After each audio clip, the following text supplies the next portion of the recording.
आप सभी का स्वागत है हमारे चैनल सत्य ज्ञान साधना में। आप सभी दर्शक जनों को हमारा नमस्कार।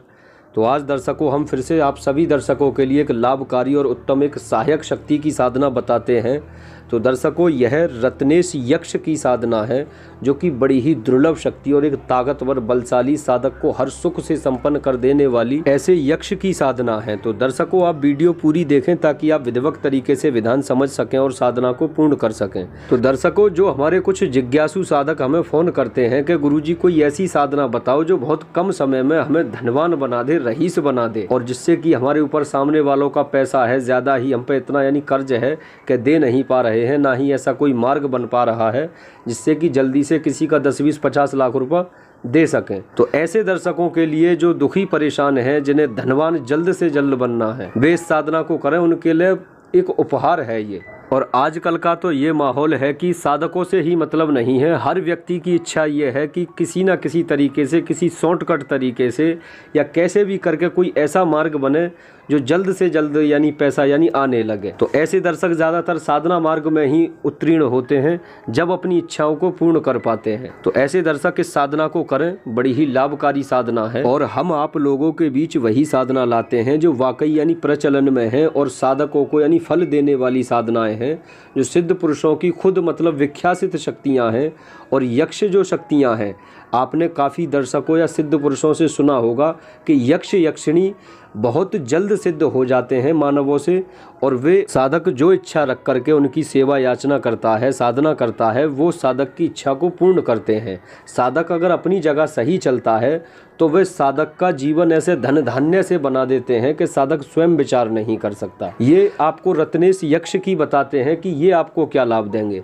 रत्नेश यक्ष जो हैं वे आपको प्रत्यक्ष सोना, चांदी, हीरे, जवाहरात, रत्न, आभूषण जैसी वस्तुएं लाकर प्रत्यक्ष देते हैं कि साधक रातों रात बन सके। और आप भी समझदार हैं कि हीरा, मोती, जवाहरात कोई छोटी मोटी वस्तु ना है। सोना तो आप एक बार को जानते ही हैं। तो ये चीजें आपको प्रत्यक्ष लाकर देते हैं। वे जब आपसे और ज्यादा प्रसन्न होते चले जाते हैं तो जो भूमिगत सोना चांदी होता है वो उसका द्वार बता देते हैं, और वही सोना चांदी बताते हैं जिसे कि आप निकाल सको। आपको ऐसी जगह नहीं बताते जहाँ की जैसे कोई सरकारी ज़मीन है या कोई वीरान जैसे महल है या किला खंडर है, तो ना तो आप वहाँ जाकर के खोद सकते ना निकाल सकते, वहाँ दिक्कत होती है साधकों को। और काफ़ी ऐसे यानी तांत्रिक भी हैं जो कि मतलब ज़मीन का काम करते हैं, तो इस प्रकार की जगहों पर वे फिर काम नहीं कर पाते हैं। तो वही जगह बताएंगे आपको जहाँ की आप साधक निकाल सके आसानी से, और साधक का खुद सहयोग भी करते हैं साथ रह करके, ताकि साधक को कोई दिक्कत परेशानी ना आवे या कहीं भी किसी प्रकार से साधक फंसे ना। काफ़ी दर्शक जन ये सोचेंगे कि गुरुजी मान लीजिए ये धन हमने ले भी लिया, सोना चांदी हीरे जवाहरात, तो फिर इसे बेचेंगे कैसे।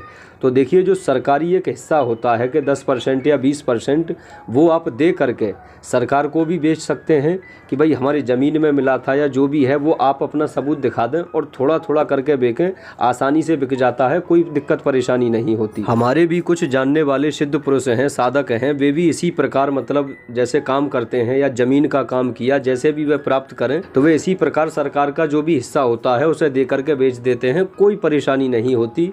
और जब देखिए जिसके पास में होता है ना, वो सब तरीके से यानी जतन कर लेता है कहाँ कैसे क्या करना है। बाकी जो साधक ये कहेंगे कि गुरुजी हम ये ना ले करके यक्षराज से पैसा लें सीधा, तो हाँ यक्षराज आपको धन भी ला कर दे देते हैं प्रत्यक्ष, कि भाई साधक को अगर दिक्कत लग रही है तो साधक को सीधा पैसा ला कर दे देंगे, बाकी तुम दिक्कत मत लो। वे तुम्हें हर तरीके से खुशी रखते हैं कि साधक किसी प्रकार से मेरा दुखी ना हो, कि उसे कोई दिक्कत परेशानी लगे। बाकी तो आप यह यक्षराज के नाम से ही समझ गए होंगे कि ये धन के सम्राट हैं रत्नेश यक्ष। ये भगवान कुबेर के एक ऐसे मान लें कि आप एक सबसे फर्स्ट नंबर पर दूतगण आते हैं, जो कि धन का देखना करना, सोना चांदी कैसे क्या, पैसे का क्या कैसे क्या होना चाहिए, ये रत्नेश यक्ष के ही पास में खबर होती है सब। और बाकी जैसे साधक को और काम लेना है तो शत्रुओं से ये साधक की इतनी अच्छे तरीके से रक्षा करते हैं कि कोई भी शत्रु साधक के साथ में किसी प्रकार से छल नहीं कर पाता। और भी षटकर्म आदि आपके हल्के पुल्के बाकी सभी कर देते हैं, पर ये धन के आवगन में या धन के मामलात में बहुत ही ज़्यादा रुचि रखते हैं और उसमें बहुत सहयोग करते हैं साधक का हर रूप में।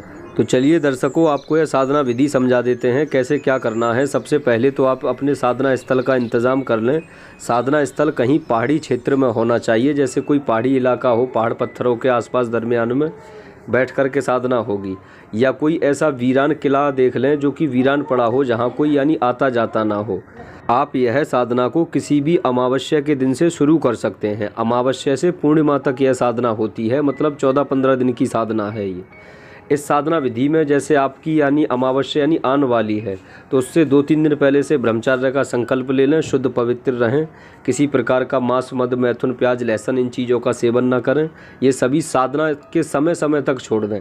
बाकी साधना सिद्ध होने के बाद में कुछ भी खा पी सकते हैं। तो जब आपकी यह प्रकार सभी साधना स्थल वगैरह सभी तैयार हो जाए, तो आपको साधना सामग्री, जैसे कि आप रोजाना यक्षराज का पूजन किया करेंगे, तो पूजन में आपको कम से कम यानी 10 उपचार यानी पूजन करना है।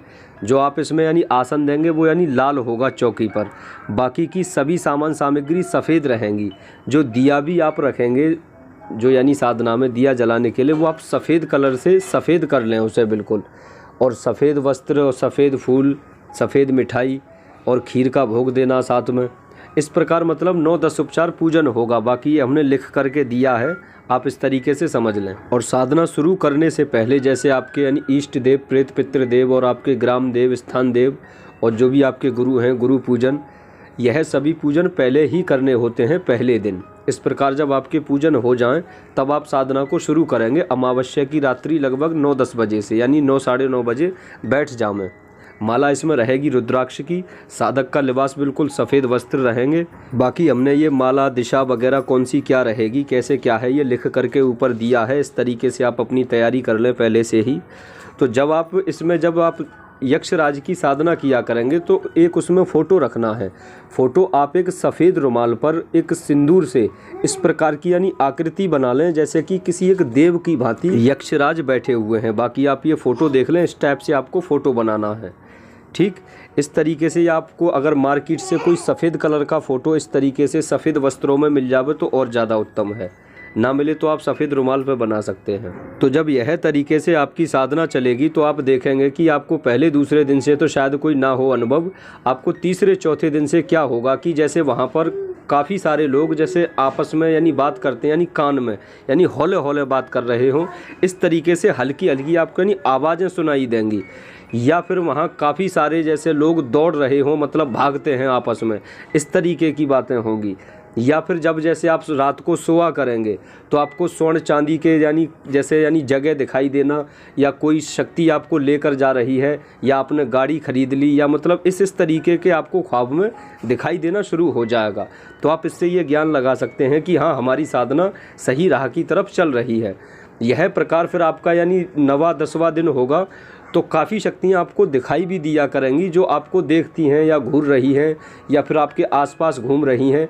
आपके यानी आंखें बंद में ही ये सारे मामला तो होते हैं। बाकी साधक स्वयं का घेरा लगा कर बैठता है। साधक को किसी प्रकार की कोई दिक्कत नहीं होती है। साधक निश्चिंत होकर के साधना करता है।